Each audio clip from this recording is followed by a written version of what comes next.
Hey, how's it going? My name's Nat. Let's see what's making news. Firefighters are working hard to contain wildfires across popular holiday islands in Greece, forcing tens of thousands of people to evacuate. Here's Justina with more. These fires on the Greek island of Rhodes have been burning for more than a week now. It's catastrophic. Four houses in front of my daughter's house were burnt to the ground.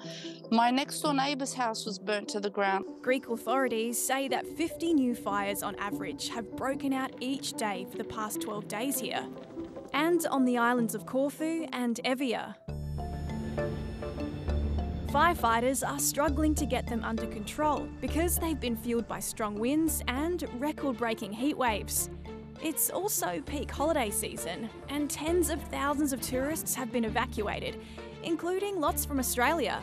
Some have even been camping out in airports because they've got nowhere else to go. And then the flames started coming over, and then they told us just to walk with our suitcases. We just didn't know where we were going, how long for.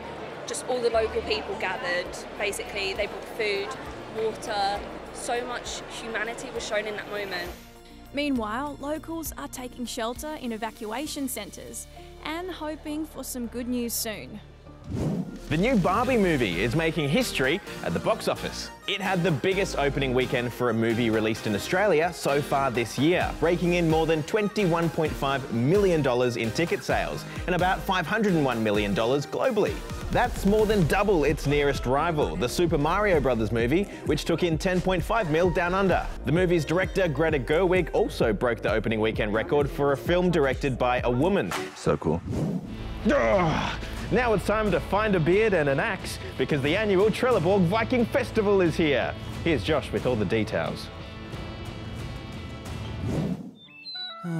Trelleborg Fortress. A peaceful place. Except for the last half of July, when it turns into the home of the annual Trelleborg Viking Festival. All about celebrating, well, Vikings.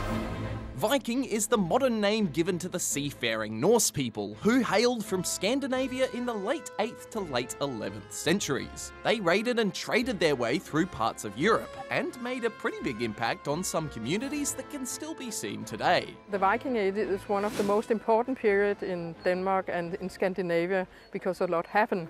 And now, more than 1,200 history buffs have headed to Denmark to get the chance to eat like a Viking, listen to music like a Viking, and even make clothes like a Viking. If you want to produce a dress, you need a whole winter for it. Combing the wool, spinning it, and weaving it, coloring it. It's a very, very long process.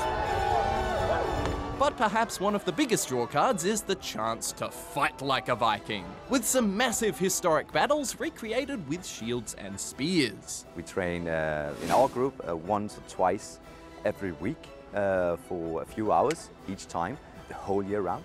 So there's a lot of effort going into this. You wouldn't want to get on their bad side, would you? All right, now it's time for some stories from across the pond, in this case, the United States.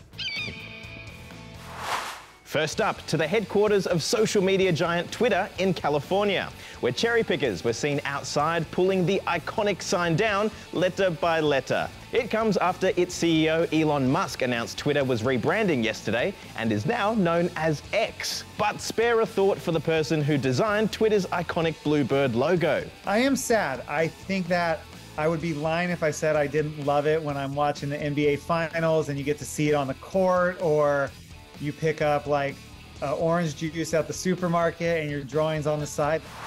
And finally, to Florida, where more than 100 men sporting white beards have come together to compete in the annual Ernest Hemingway lookalike competition. Hemingway was a famous author in the 1900s, and this year's winner is Garrett Marshall, the guy in the middle, who's been a veteran entrant for the last 10 years.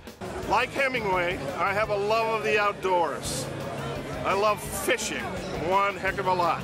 And if you need any more convincing that he's a worthy victor, today is his birthday, which is just one day off Ernest Hemingway's birthday. This is the best birthday that I have ever had. Well, that's all we've got time for today. We'll see you tomorrow. Bye.